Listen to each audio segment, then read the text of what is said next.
Folks, welcome to the Jake Feinberg Show, and we're here in Los Angeles. It's a high honor. One of my sponsors, Butch Diggs Dental, is from Compton, California, and is a badass saxophonist, and hit me to one of his buddies, a drummer that grew up with him in Compton, and his sons are making names for themselves all over the world, but they came from this they were partially created by Ronald Bruner Sr. Welcome to the Jake Feinberg Show, my man. Thank you, Jake. It's a pleasure, my friend. Pleasure. I told you before, this is a divine situation for me, because I dedicated my show, my opening song, and I'll send you many of them, was dedicated. One of the guys that I mentioned that put me on this path was Sonship, Woody Theus. And I would like you to talk about Sonship, a time on the drum kit when he began to preach, and how early that was, and how you met him as well. Sonship was somebody I admired. We didn't really become friends. He somewhere maybe around 82-ish, we became friends. On the circuit, or like just... No, actually, I was playing for a church that I attend. I still attend there. And there's a bassist by the name of Gerald Brown. Gerald used to play with Freddie Hubbard and what have you, and a lot of people. And we worked together a lot. We're sitting there and we're playing, and so he taps me on the shoulder. He says, "Ron, that's Sonship." I said, "What?" "That's Sonship." And I looked over there and said, "That is Sonship," you know. And so at the end of that service, he went to the prayer room and what have you. And I think it was maybe the following Sunday, he actually walked up to the band, and he didn't really know us, because again, we didn't really interface, musically. I was a fan. I go see him play, but I never bothered, to introduce myself or anything like that. And so he was surprised that we knew who he was.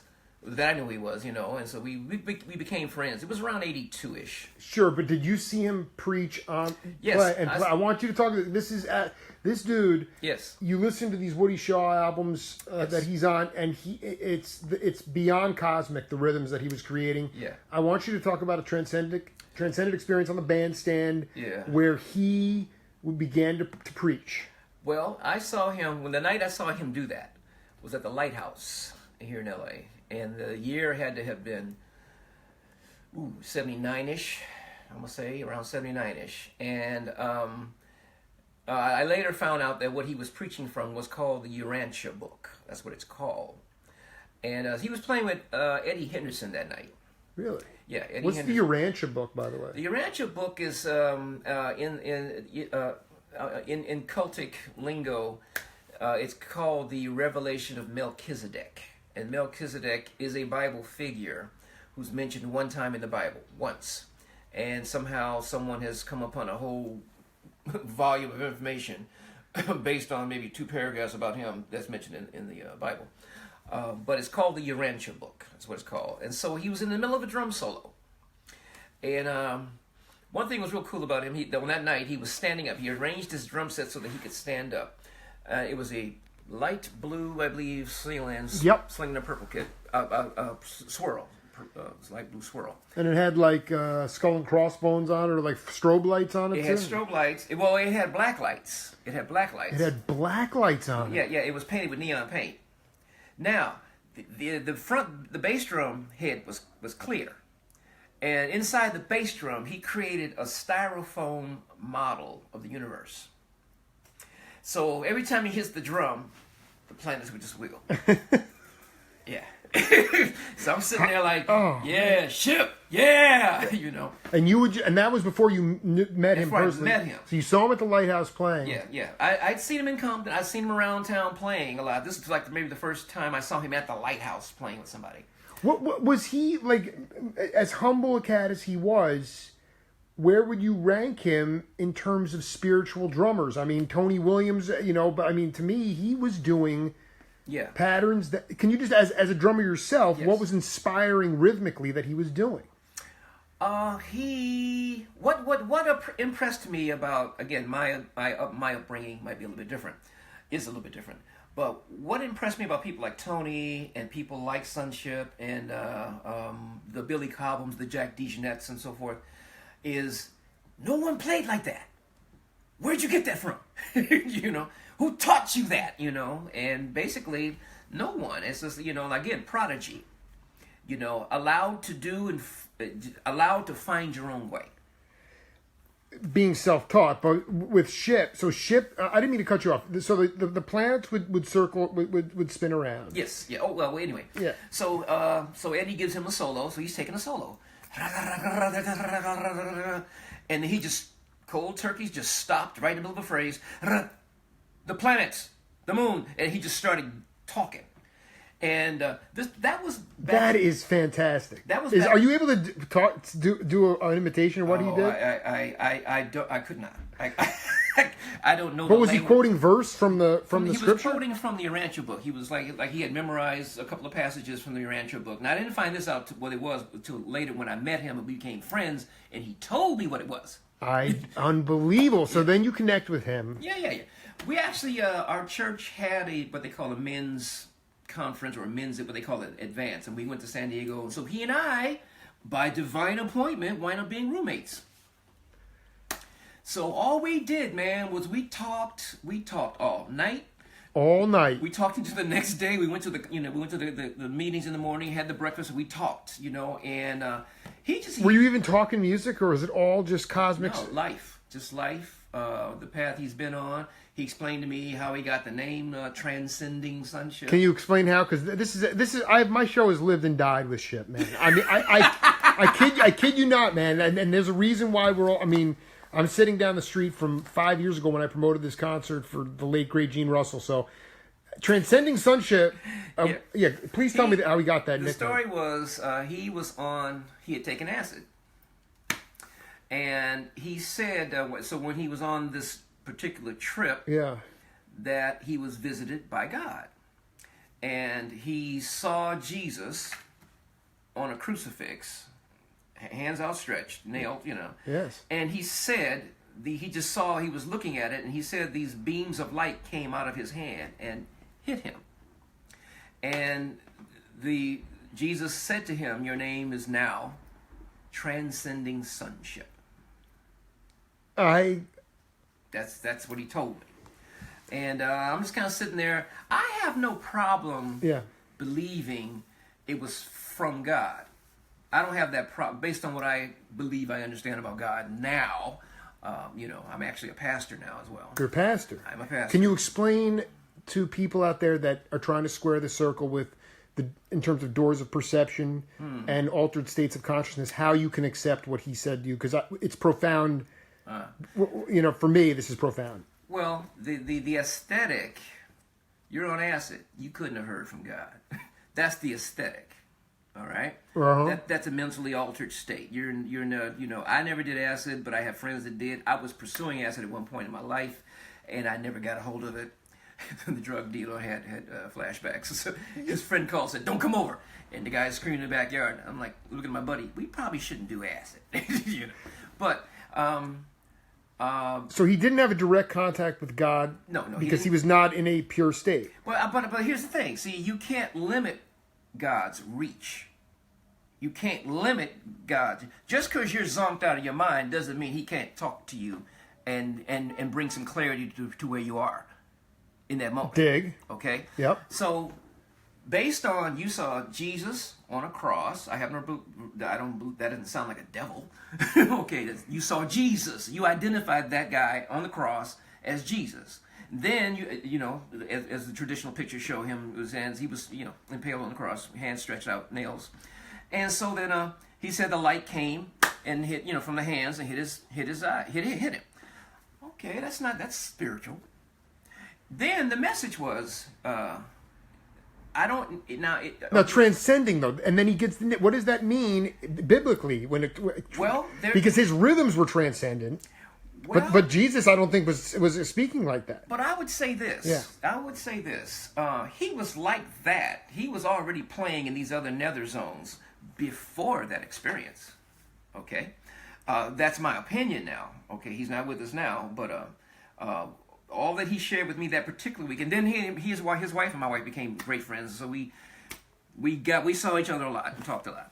And oddly enough, we did not talk a lot about music. We really more like just dealt with, life, Jesus, spirituality, and things like that. I would go see him play, and what have you, and we'd hang, But to answer your question, I believe that, the Lord did speak to him, and the idea of transcending sonship, as he said it to me and how I perceived what he said, the Lord always will do things to encourage, to uplift, and point you to a higher goal. There's a scripture that says, pressing toward the mark of the high calling in Christ Jesus. Okay, there's a scripture that says that. This is an objective, should be an objective of ours. Always going up, heading toward, God places a calling in your life. I'm never going up toward that sucker, So to call him transcending sonship, sonship, okay, implies ever climbing, reaching for the goal, for the mark, the prize of the high calling in Christ Jesus. Now that's my take on it, and based on how he wound up at my church, the church, it's not my church, but the place I attended. Yes. And based on how that experience, getting filled with the Holy Ghost, speaking in tongues and what have you, that all happened there at the church where I attended, and that based on where he wound up, Can I ask you a question though? This is important, and talking to Ronald Bruner Sr, having a ball here. How did he describe to you how his perspective on life changed after that experience? I mean, how did he change who he was? Where was he before, and how did he dedicate himself to the divine after that? Well, I mean, if that's you guys didn't talk a lot about music, It's true. Well, he asked me a lot of questions because at that time I was the church drummer, and what was my take on working in secular music, what's termed as secular music, and that was something I wrestled with as well. You want to go a little bit deeper about that? Secular music, basically not dedicated to God. Okay. Or even worse, the devil's music and jazz. Well, here's a bit of information for you in case you didn't know. The devil actually runs the world. Okay, so no matter what you do pretty much in this world, it's somewhere along the chain, it's for the devil. Be it clothing, be it doesn't even matter. Medicine, business, finance, the devil is detected behind all this crap that goes on in the world. So what I said to him was this, which when I got counseling on the subject myself, well, what's so sanctified and holy about being a plumber? Nothing. You're the one that's sanctified and holy. You are. Now, if now it's about your conscience. If a strip club called me, our sewer in the toilets is stopped up. Will you come? And how much you charge? I'll charge about $500. Okay, we'll pay you. Now, it's my choice to either go and fix the sewer, do my job and leave, or, okay, I don't want to fix a sewer at the strip club. That's my personal choice based on my particular conscience. Playing jazz, we ascribe spirituality to it. We do. All music. Beethoven was spiritual. It was just another branch of that thing. But it's all spirit. It comes out of your spirit, okay? Jazz the science is based upon improvisation. Now, but the improvisation is not going to happen unless you put stuff in. Like here, we're speaking English language to each other. But you're talking to the world. We're talking to the world. True, amen. Amen, brother. Right on, amen. But elementary school, what did we do, man? We spent time learning the alphabet, learning simple words. Each year you learn more mature words. So now, for me to sit here and converse with you, I don't even have to say a lot. You know what I'm talking about, because we're familiar with the language. Same thing with music. If you study and feed yourself improvisation, you listen to the people that in the culture we regard as masters. You feed on them. You listen to them. You imitate them. You take their stuff and flip it back and forth, and you make it your own. You're learning a language. That language is in your spirit. That's why this is my take on it, but I'm sure somebody wants to my take on it. But you regurgitate what you put in. Right. Bottom line. The hope is, eventually it becomes yours. That's the hope. Okay? And all the saxophonists, all the drummers, all the ones you mentioned, they had the same rudimental language, they had the same left, right hand, whatever, but it became their own. Does that make sense? Absolutely. I want to go back to your conversation with Ship about secular music at that time when you were still evolving. Well, like I said, playing secular music. Well, with that analogy that I just gave you, what's sacred about being a plumber? Nothing. Right. Now, there may be some bands I don't want to play for, based on the environment, what I'll be subjecting myself to, and what have you. That's a personal call. Some companies I don't want to work for. I might work for Rolex, but I don't want to work for Boulevard. It's just that simple, man. It's just that simple. If something bothers your conscience, even now, not even being so much spiritual, snatching an old lady's purse on the street probably bothers your conscience. You won't do it, But, you finding a purse on the street, and the lady, whoever left it, okay, it's gone. I can take this purse and it's lost anyway, but, here's some ID. Let me see if I can track this person down. It's about your conscience, There's one scripture that says in the Bible, God considers it a noteworthy thing if you do things for conscience sake toward him. God will probably like this. God would not like this. God looks at that. The Bible says he looks at that. That's a noteworthy thing. Thank you. You're thinking of me. But anyway, so he went on playing secular music. He wound up when I stepped down from playing drums at church. I think 84. I didn't leave the church. I just stepped down from playing to go back to playing secular music full time. He took my place for like maybe a year and a half. About a year and a half. He took my place, which was really to see him play with a gospel choir, at that time. Can you explain? He must have stretched that out, man. Well, no, he couldn't. No, he couldn't, because the music, people are So not it was just that. this, he kept time. He kept time. I dig. And it was a struggle. He was gritting his teeth. I knew him, man. There'd be times where he'd want to, he got inspired to do something. Oh, he wants polyrhythms all over the place. Yeah, he wants to go. You lose the choir. Can't do that, And so it was a learning experience for him. And he did it for I lived about a year, a little bit over a year. That's what I recall. And they actually they asked him to step down because he wasn't working very well. Yeah, it was a push and pull with Ship. Here's the bottom line. I mean, Woody Shaw would come into town and demand his services. And there was an epic session that the skipper Henry Franklin told me about, where they brought in Woody came in with Art Blakey, and he decided to cut an album at Contemporary.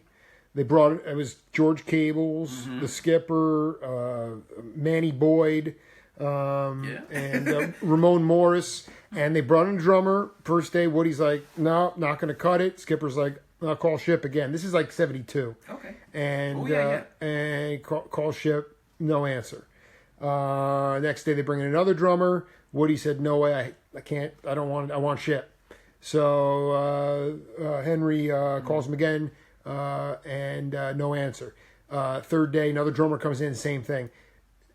Woody said, I want Ship. Henry calls him the third day. Ship picks up the phone. He said, where you been? He's like, I've been meditating. Yeah. Okay, so he was out for several days, came down, and the name of the album, for those out there that are curious, is called Song of Songs. Okay. And it is a brilliant masterpiece of an album. And he's playing otherworldly kinds of music. But the thing I wanted to ask you about as a drummer is that you came up when the drums and the bass played counterpoint to the vocals. I'm talking about specifically R&B and Motown music. And I want you to talk about that in your own playing. The idea of playing, how we got away from that too in pop and rock music, in my mind, especially as we got into the 70s and 80s, where the bass and the drums, talking about Jameson, you're talking about those guys. So they were using that as a counterpoint to the vocals, and it made the music swing. And I wonder if you agree with that rock music has gone astray from that, and why that has happened. Okay, and I used to work with Jameson Jr. when he was alive.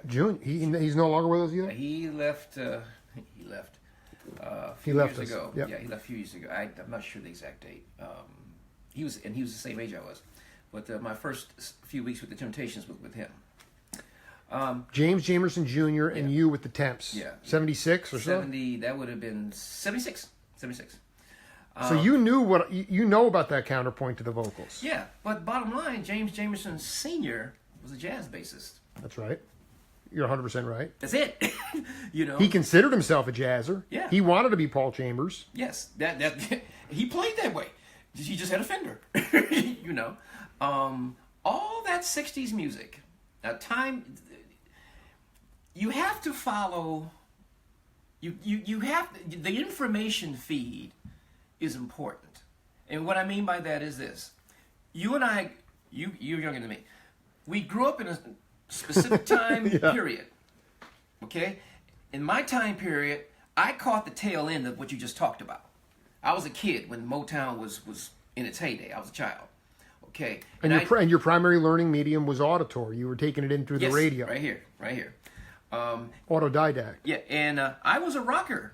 I hated soul music when I was a kid. Interesting. So you were the Cream. You were into Cream, Ginger and stuff, right? Jimmy, all that and those guys all came out of jazz. Anyway, Yes, I didn't mean to cut you off. So go ahead. We're fine, man. Yeah. You can interrupt me anytime you want. Yeah, all right.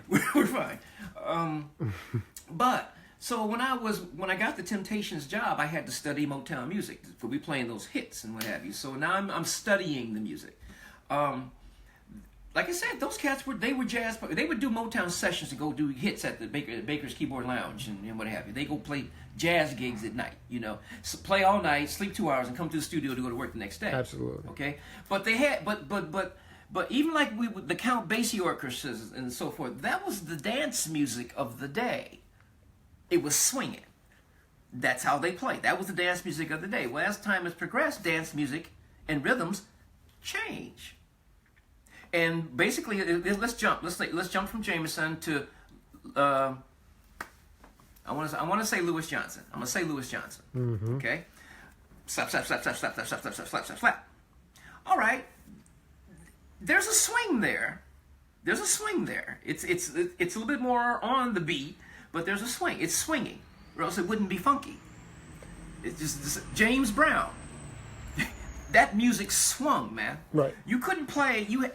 And here's for a drummer. Here's the giveaway. It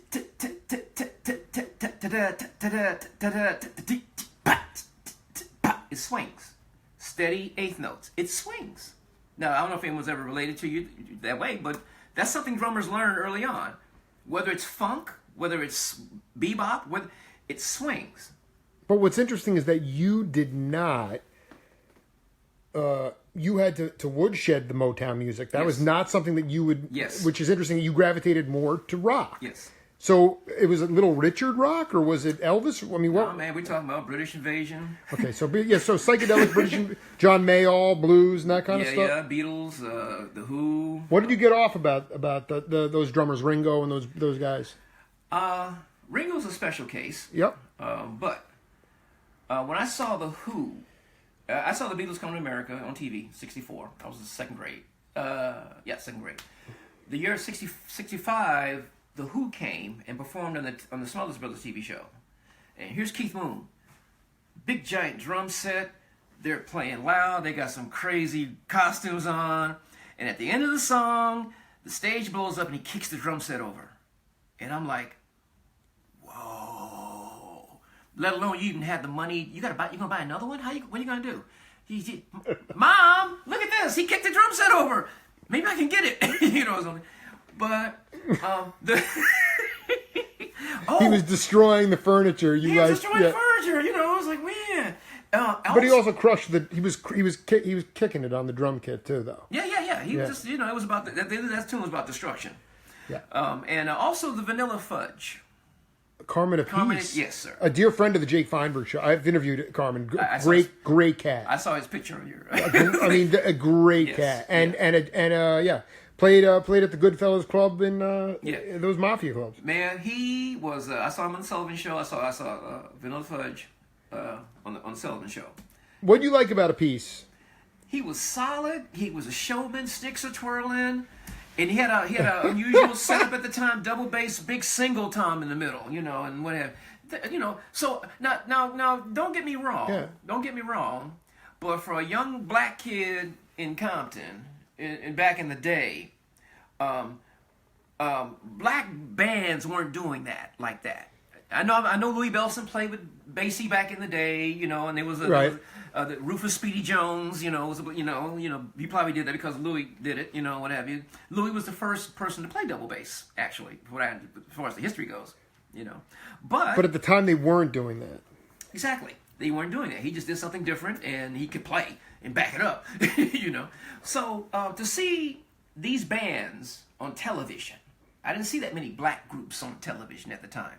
And like I said, my parents weren't music. My mother played B.B. King records. Right. Erskine Hawkins, and that's about it. They just... So I'm impressed visually. So now, we're talking about British invasion, early 60s, mid-60s, the Beatles. We'll get to that, Ringo, in a minute. Well, I'll sum up Ringo... No, we can get to him in a minute. All right, so by then, Mitch Mitchell. Yep. I said, okay, I hear the Hendrix record, whatever that song that was, Foxy Lady and all that stuff. Then the first record I bought was The Ventures. They did TV themes, the Batman theme from '66. The Hal Blaine? No. Well, he probably did play on it. He probably did. That's what I'm saying. Yeah, I mean, those guys got no credit for that. Yeah, he probably did. Yes, you're absolutely correct. Yeah. And I've got. He was a badass jazz drummer too. I've gotten to know Hal through the NAMM shows here. Oh yeah. So he's great cat. Great, yeah, he is. So anyway, I'm getting at visually. I was motivated toward rock because of the visual thing. Okay? Right. And I stayed with the rock. Rock, Grand Funk Railroad, Stones.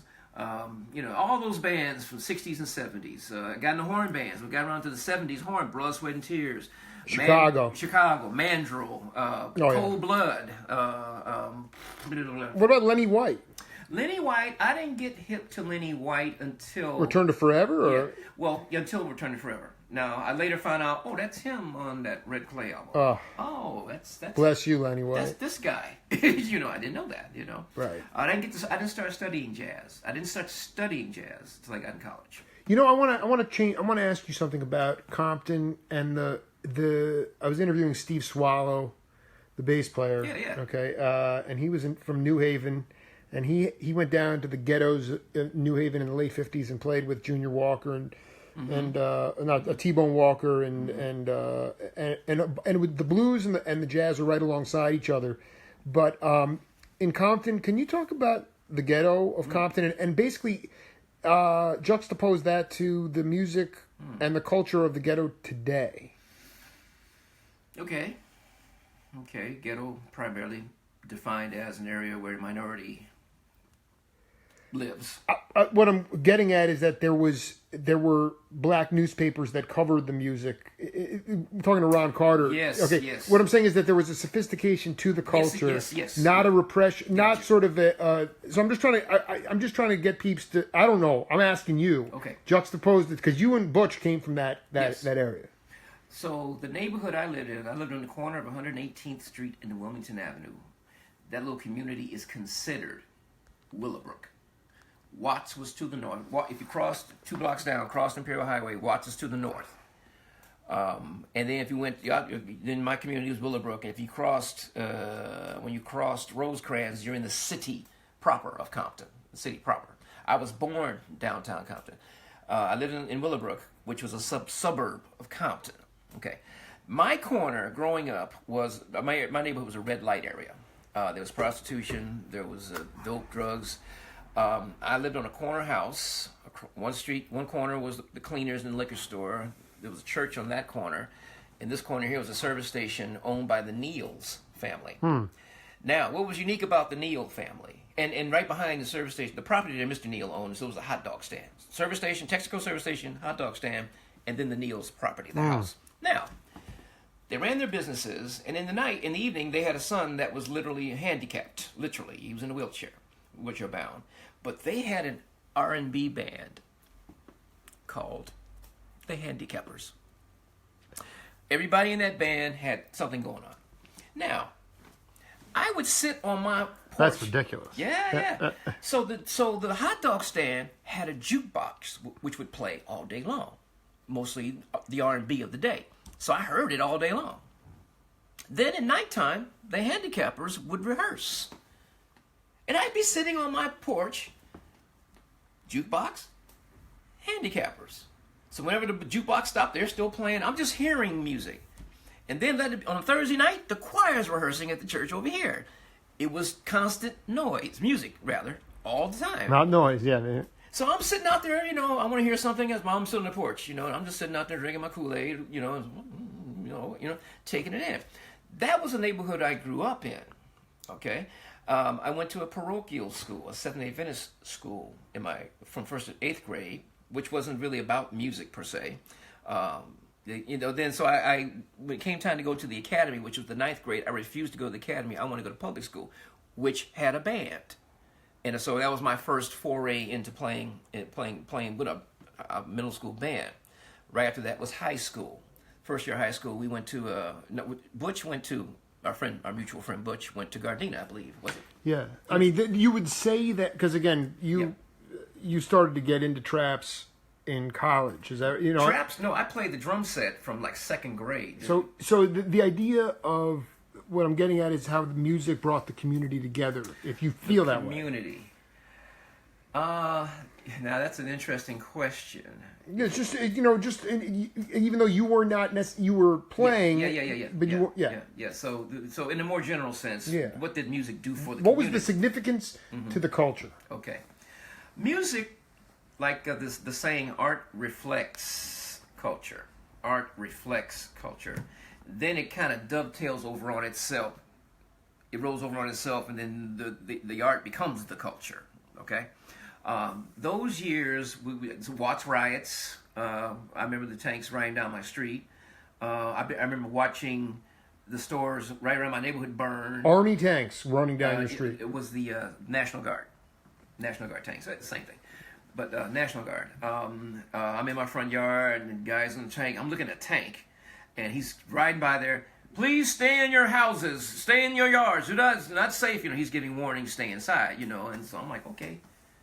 Wow, it's a tank, So all I can say, being a kid, seeing that, and music reflected that at the time. Protest songs, of course, the Bob Dylans, and the plethora of folk artists that would dealing with the harsh times. The police. But I mean, like you look at the albums Gary Bartz was making at that time. Yes, it was all about community. It was about home, and that was on the East Coast. But that was the East Coast, though. Ndugu and those cats were making music too. Well, now Ndugu, this is true. With Harold Johnson, those guys were monsters, man. And they were, But I don't think the music. It would see that. To me, there is a difference between the East Coast and West Coast. Mm-hmm. And this is not it's just what it is to me. Now, again, you talk to somebody else, they'll see it differently. The Harold Johnson, you said? Piano player. What was this? Harold Land is what I'm thinking of. Yeah. Harold Land, John Carter, people like that. Bobby Bradford. I played with Bobby, man. I played with Bobby. These guys don't screw around, man. This is the scene, man. But now, see, I'm the drummer in the band now, and to play with those guys, we didn't talk about what was going on in the neighborhood. We were trying to escape. We had this artistic thing we were doing, and basically, now I'm not saying this is how they engineered their music, but basically, to me, it just served as a distraction for the people. Come in here for a minute. Sit down. Drink some tea. Space out for a minute. Relax. Then as soon as you left the door, as soon as you walked out of the concert, you're back in the streets, the police, the sirens, the whole thing. But at least you had a chance to kind of refresh. I don't think that those guys, even back in those days, were conscious like that. We're going to change society by our music. There's people that say that. But dude, you're playing notes in space. That's not going to change anybody. You have a headache, take a pill. But you're not changing nothing. You just, whatever's causing the headache, you're taking something to quiet that down. Maybe you need to go to sleep for a while. But I'm not. Don't be apologetic. This is coming straight from the heart. I'm just, I was in there at those times. Yeah. And for the young musician, for a young guy like me I used to go play with the handicappers. I used to go across. My mother wouldn't let me go over there because they smoke weed. Thank you, Mother. But there was a point when she finally said, okay, go over there. and I would go over there and we would jam. They were an R&B band, but Jeffrey Neal was the guitar player. He was the guy in the wheelchair. And he would hear me jamming Hendrix tunes in my mama's beauty shop. My mother had a beauty shop that, I just set my drums up and play. Hey, Ronnie, what you want to play? Do you know that song by Jimmy? Da-da, ta-ta. You know that? And we would I was an out for him, and he was an out for me. But that was how, but politics was not in our mind, man. We trying to play and enjoy the music. And it was wonderful to play music and cause the people to enjoy it.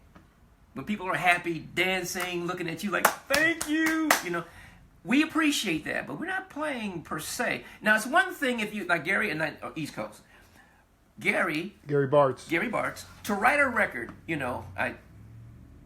let's see, Black Maybe, Andy Beck. Okay, Black Maybe. Stafford James on bass. I don't know, Hubert Eaves, and I probably Harold King on drums. Drums, yeah. Black Maybe, So talk about Black Maybe. Okay, now there's lyrics. It's not just notes in space. Gary's singing. He's singing. There's a message in the lyrics. Okay, Abby Lincoln, Max Roach. Okay.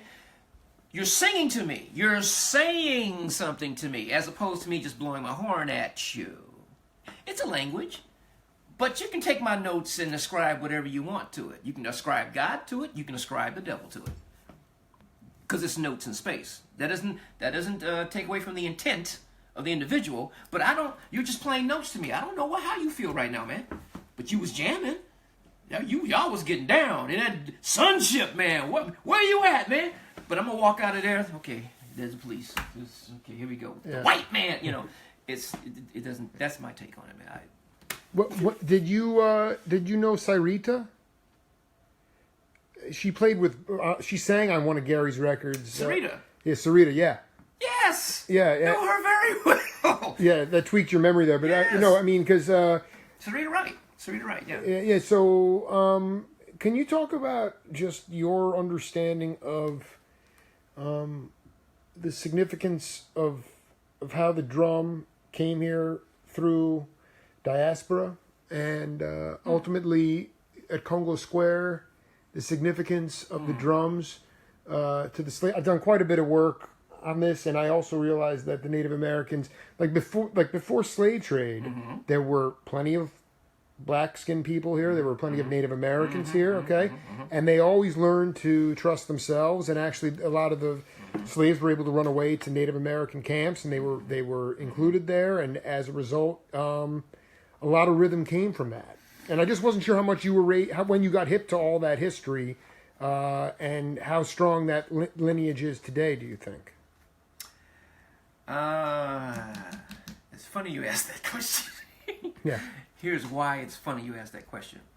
I was not, if you're a Black American, musician, you in the process of learning music, you understand that there's roots that go back. You understand that, So now, you don't need to read the book. Yeah, you understand that. It's told to you. You can actually hear something from Africa and. Oh, you can make the link. Okay, yeah, it makes sense. This is why it's funny you say. Yeah. I work for Disney currently. Disney. Yeah, Disneyland. Yeah, I'm there.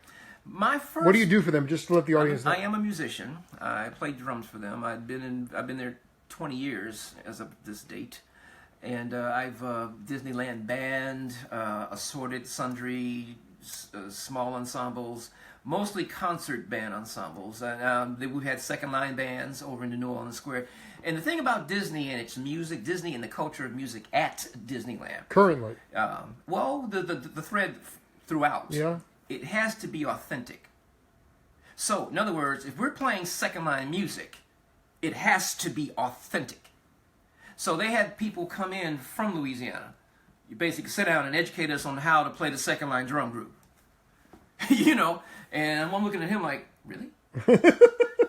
But no, then you play the recording. You go get the actual recordings of second line horn bands, sure. And that's the stuff. So if we're going to play the music, whatever it is, if it's Dixieland, this ain't no hack stuff.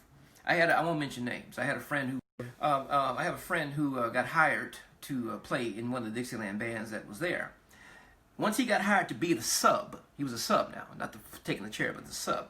So I called him and I said, hey man, you need to go, and I'll mention this guy's name, Jimmy Ford. Great player, awesome bopper.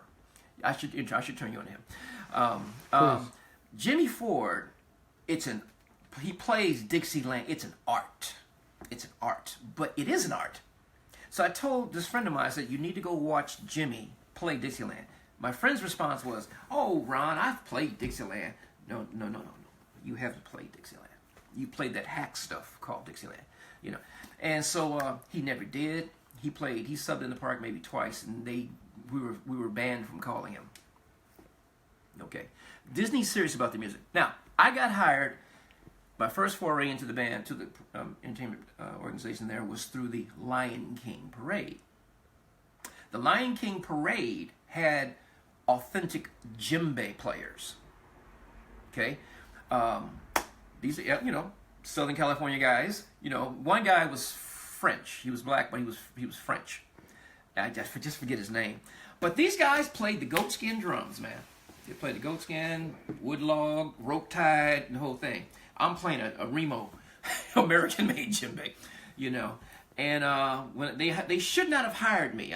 Because I didn't play djembe, but they did. And so, of course, these guys are like, why are you here? Again, it has to be authentic. Why'd they hire you? Man, I'm sorry. I apologize. Well, here, play the Shaker Ray, the gourd. Yeah, I'll do that, Lenny White played that on Bitches Brew, the Shaker Ray. There you go. Because he couldn't get the groove down. That's thank you for giving me something to do with the music. Right, that's right. Yeah. I appreciate it. But Miles hooked him up, so go ahead. So then, but I was like this. Okay, you hired me to play djembe, so I might as well learn it. So here in Leimert Park, there's an African dance school here on Degnan, and the djembe players there were from Senegal, and it was Leon Mobley. Leon Mobley's a great djembe player. He and his brother Jameson, they referred me to this guy. I just forget his name. I haven't said the name in so many years. So I started going to the classes, man. Guess what? I'm actually learning native rhythms. I'm learning the joint. I'm learning they got the dancers. We're learning the tribal stuff, man. The OG stuff. Everything had a name. Everything meant something. Nothing was, this means this. This means this. And if you played it wrong, the guy will walk up to you and slap your hands. I'm serious. But, once you submit to him, you ain't going to say nothing. Or he'll get out. So, sorry, sir. I'm sorry. But that's how it was, So, that whole year, man, I spent for Disneyland. I learned about African drumming and African rhythms, the truism about it, okay? And I took it after the Lion King Parade ended. I kept playing djembe. I formed a Miles Davis band back. My band Strange Jazz Universe started as a Miles Davis tribute band from the 70s, and I would play djembe and do poetry and accompany myself. So I carried it with me. So to answer your question, I can't say. Yeah. It was a circuitous route to enlightenment or knowledge for you. For me personally. Absolutely. But I can't say. Like your sons, how much of your sons, Ronald Jr. and Thundercat, how much did you feel an onus to have to educate them on that, or was it just kind of they just got it through osmosis? Yeah, they got through. Now Ronald, as they got older, things. If something piqued their interest, just like adults, you go pursue it and find out more about it. But as a youngster, they didn't care what it was. They didn't really care about the roots. Once they heard it and wanted to do it, they just do it. They didn't care. That's pretty much to this day. Again, sometimes older musicians. This is an interesting statement I'm about to make. Older musicians, simply by the fact that you're older and the people aren't paying attention to you, you tend to set up tent poles and banners and flyers. Look at me! You need to listen to me! Why? we scratch records now. We don't care about that, because that's what the culture is now. All right? And I understand that dynamic very well. And it was my son, Ron Jr., and when he was about, gosh, man, he was 13 or 14 years old. He came up to me one day and he said, Dad, what you played was whack. Drummers don't even play like that no more. And what did you play? Well, we were just practicing or something. I was practicing, well, nothing serious. I was just practicing. I think I was in the apartment, I was practicing. And so he just kind of stood there and watched me play. And he just, in a respectful manner, Dad, that was whack. Drummers don't play like that no more. And I was about to go, boy, I went to school. But then I realized, you know what? You're probably right. Because I don't pay attention to what young people do. And I'm saying, so that began an open dialogue. And he was a kid now. He was young, 13, 14 years old. But I recognize the talent in this dude. He's a phenomenal player. He does know something I don't. And so he would point out certain players and why this is hip and this is what drummers play now for these kinds of grooves and this kind of thing. And I'm like, oh, now it was Thundercat, my other son, who actually took the time and walked me through hip hop. He walked me through hip hop. When hip hop came out in the late 70s, that song by the Rapper's Delight. Yeah. When that song came out, most of us didn't pay attention to it. Musicians didn't know. They stole that song from Chic. They rapping on top of the Chic song. We didn't pay attention. And hip hop was a product of that culture. We were already older musicians, but that kind of music took off, man. The young folk were just feeding into it, and we were sitting up here like, that ain't music. Something's working, but that ain't music. But so I made a disparaging statement one day about hip hop. Steven said something hip hop, and I said, man, hip hop, man, give me a break. Steven is Thundercat. Thundercat, he's Thundercat. I'm sorry, Thundercat. And so he said, Dad, there's good hip hop and there's bad hip hop. And I'm very sarcastic. Oh, there's a difference, really? And he kind of looked at me, but he actually, Dad, these are conscious artists. Here's why we call them conscious artists. Oh, Dad, this is booty music. All this is designed to do is for you to shake your booty and dance and get sex. This booty music. So there's the conscious guys and there's the booty guys. And then the third category, the gangster rap guys. So there's three. Okay. I love this thing. Okay. Yeah. So now we start discussing beat making. All I'm hearing is just samples and loops. I don't really hear a distinction in nothing. And he, Molly Mall, this is why he's successful. And the holy grail, if you would, of hip hop, Jay Dilla. Why do you say this? He is such a highly revered beat maker in hip hop. Highly revered. There's nobody that really Molly Mall he was there before Dilla.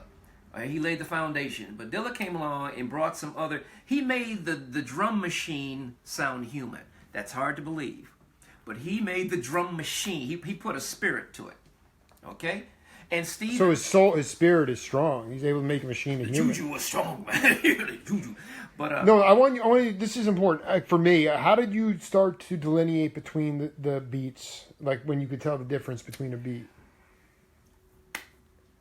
There's a function called the function on these machines where what it does is it humanizes.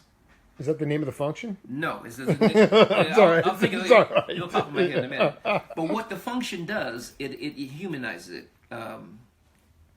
It'll pop in my head. It's all right. So the machine at the time was the Linn drum machine. Then it evolved into the MPC. So Dilla worked with an MPC. And Battlecat, that's another one. I want to give a shout out to Battlecat. Battlecat did mostly all the Snoop Dogg stuff. And Battlecat is no relation to Thundercat. Thundercat, no, okay. no. Battlecat, Thundercat is. He's not my kid. Battlecat's not my kid. Okay, but he was playing drums with who would Battlecat play drums with? He's a beat maker. The beat maker. He goes by the title of DJ Battlecat. I dig. Right okay, now. go ahead. Yeah. So In the process of programming the machine, it's stiff. Bat, bat, bat, bat, bat. But the swing function would allow you to humanize it. So, bat, bat, bat, bat, bat, bat. Or you can even exaggerate. Bat, bat, bat, bat. You actually shift the motion, which gives it a more of a way a drummer would actually play. Okay? So, now, and now another thing I've come to understand, I'm sure somebody could probably correct me if I'm wrong. I don't know. No, you're doing fantastic work. Well, yeah. These machines allow you to put separate outs. Each drum has its own channel. Okay? So each drum has its own channel. So I was told that what Dilla did with his beats, apart from that lag in the feel, he would basically mix each drum individually, as opposed to mixing the whole thing. He would mix each one. So every time he hit a tom to the next tom to the next tom, it was a clear, distinct. It was just different. And once Stephen pointed it out to me, Thundercat, there was a song by a group called they had a song called Lab Cabin. The album was called Lab Cabin. They did a sample with a Bill Withers tune. Running away, can't keep running away. What was the name of that group? Anyway, but that's one of Dilla's most famous tunes.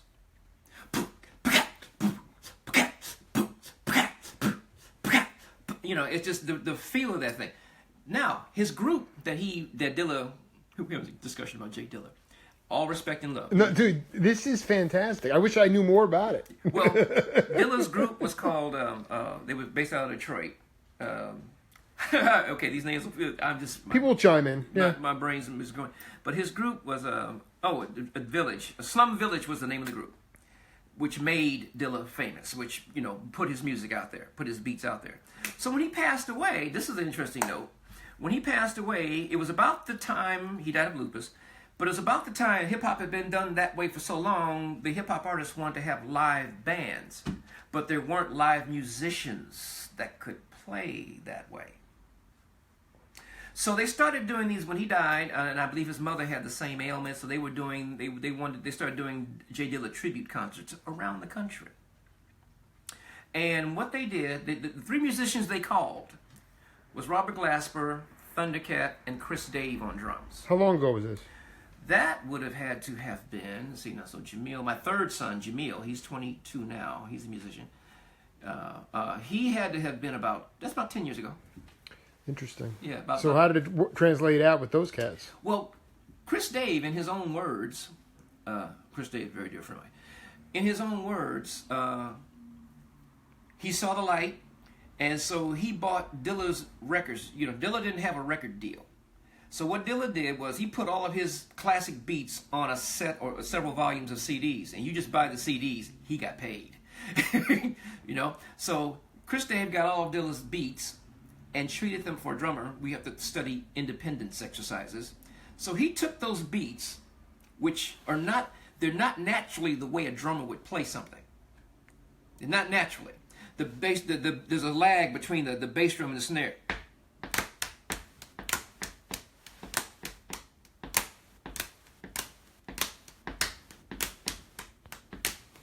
It shifts. He treated them like independence exercise. There was no drummer in the country that did what Chris Dave did, and that's why they called it. And to this day, to me, there's still nobody that does what Chris Dave does. And he signed a Blue Note, as a matter of fact. He just released a record. Ron Bruner, I just want to ask you, yes, sir. if you could talk about in this time what being a pastor and a phenomenal drummer, and what I've realized about my show over time is that it's become about rhythm, and rhythm is love. Mm-hmm. And I wanted you to talk about your concept of love and how you bring love to the world. I bring love to the world by how I treat people, how you treat people. God is love. Classic scripture, it says it in the book. God is love. That's what he is. That's his nature. That's what God is. For God so loved the world that he gave his only begotten son and what have you. So the Bible's not only filled with things not to do, it's filled also, the other 2/3 of it is things to do. Love your neighbor. As much as lieth in you, live peaceably with all men. As much, now there's a limit. There might be a limit there. So, but talk about how you treat. Give an example of how you treat people, or how you treated someone this year that exemplifies your concept of love. Love. I was on public transportation and I witnessed a thing go down between a rambunctious passenger on the bus, if you would, and he began to heckle the bus driver. She was a female, and I was on my way to work that day, as a matter of fact, and he heckled her, and then she started back at him, and I'm like, okay, this guy is subject to jump on her, okay. And so then my stop is the last stop. So, okay, if he doesn't get off before the last stop, I got to make sure that he doesn't hurt this woman. I just saw it coming, So I sat in my chair at the last stop. She announced last stop. I sat in my seat, and everybody got off the bus, and he stayed at the back. He was waiting for me to get off. So my premonition was correct, okay? So I went up to her. She didn't know me. But I just walked up to her and talked to her like I've been knowing you for the last 20 years. Girl, what you need to get this bus, whatever. We just started talking. And so then he slips out the back door. He comes up toward the front door and he's looking at me and he realizes, oh, this dude is blocking me from, he was going to jump on this or slap her or something. And so once when he stepped off the bus, I just told her, girl, now close the doors. I'm going to get off and you take off and do what you got to do. Now, that's one example of, looking out. You see something coming that's going to hurt somebody else. Anticipate it. And so like, okay, God loves me. God intercedes on my behalf. And God, over the years, I've come to find out God saved me, or God did that, or because somebody, Ron, I was praying for you. Man, I almost got you, So God has interceded for me in my life and has preserved me to live to the place where I am now. Okay, if I see something that I can, and that's just one incident, but if I see something, okay, let me help that person. Or the other side of it is going back to me in sonship. Back to that, we can go back there. When he asked me the question, so what's your take on playing secular music, Ron? Well, now here's the thing. And all I can do is give him my story. I still play in the clubs. I'm not saying I like it. I don't drink anymore, so I don't have a bar. I will walk up to the bar and order orange juice and cranberry. I don't have a temptation for it. Alcohol's not my problem. Women are not my problem. I never did, even when I was a dog. I didn't like messing with people's lives. I just didn't, So I was never the womanizer guy. I just wasn't that guy. I don't have that problem. What was the vice? The music? What was the vice? Well, drugs. That was my problem.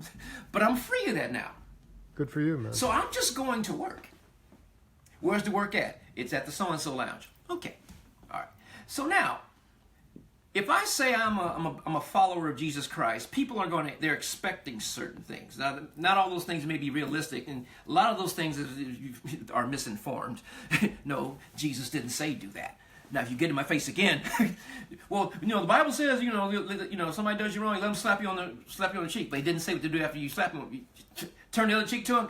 Now, but he didn't say what to do. Okay, but people have a lot of conceptions of what they think Christians are supposed to do. Okay. If everybody knows I'm married, if they do, okay. And every time I come, and I'm playing down this club 3-4 nights a week, which you don't really see a lot of that nowadays. That's the old Chitlin circuit kind of thing. And they see me sitting at the table with this chick every week. 2 and 2 is 4. It looks like a duck. Probably is. Okay, Ron, what? So you're married and you basically banging this chick, Come on, man, shut up. There's no excuse. But now, if they see me, I treat everybody equally. I don't, flirtation and what have you. That's just a part of the culture of life. I do what I choose to avoid that. I mean, I just don't like to play into that. I'll stay in the dressing room and drink a Coke and eat some fries. I just take care of myself. You know what I mean? So I'm not going to be the cause of you having that problem. You follow what I'm saying? No, I dig. I mean, I want, like, there's also a component to advocacy, and I want you to talk about the idea of people say, I don't have enough time to do that. What's your concept of, in terms of, like you could have easily been like, you know what, I gotta go. I got a huge day of work today, and maybe this guy will just cool down, and I'm gonna but it's about time. It's about taking the time to advocate. People will say, I don't have the time to do that. I just felt now. I'm just saying, you don't have to go to that incident. I'm saying in general. What is it about investing time that relates to love? Most things that only took like maybe 4 minutes. I'm talking about societally, advocacy for what's going on. Most things, either you have to just simply say something at a certain point in time, say it and walk away, or if somebody bumps you, you make them aware you bumped me, Doesn't take a lot of time. We're not talking about, putting on a khaki suit and painting a sign and walking down and, no. Most things that are life-changing happen in a couple of seconds, man. Most things. Life and death happen in a couple of seconds. Even a second. You know what I mean? What I learned, again, I'm not the expert at it, but I'm getting better every day. But I learned there's a thing in the Bible called being led of the Spirit. You can actually be led by the Holy Spirit. There's rules and guidelines to it. But why would God save you and basically, okay, trust me, now go away?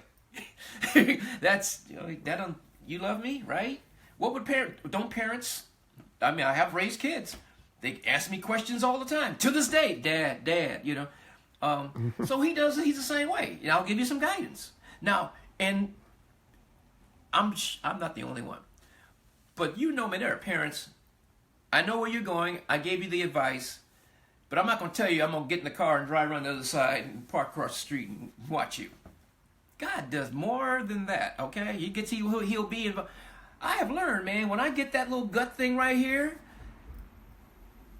you're trying to get my attention. Okay, whoa, stop. And I've had a lot of instances in my life where I just heard a voice say stop.